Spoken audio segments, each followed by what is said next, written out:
Alors j'ai un petit peu tâtonné. Aujourd'hui, je leur présente déjà j'essaye, je leur nomme l'intitulé, portfolio de compétences.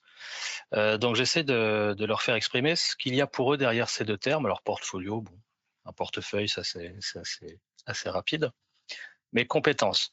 Donc déjà, j'essaie de les amener à réfléchir sur ce que c'est pour eux que la compétence.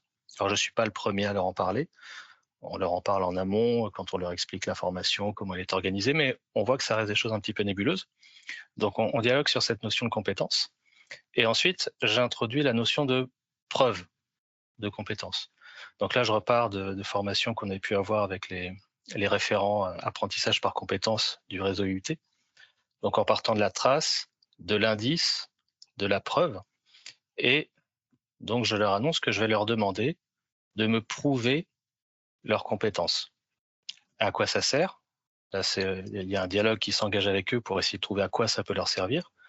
Et ce qui se dégage, c'est d'une part donner du sens à leurs propres yeux à la formation, aux cours qu'ils suivent, aux essais qu'ils suivent aussi. Être capable de se vendre, entre guillemets, même si j'aime pas beaucoup ce mot-là, mais en tout cas être capable de mettre en valeur pour une recherche de stage, pour une recherche d'alternance, pour une recherche d'emploi, les compétences acquises au sein du département.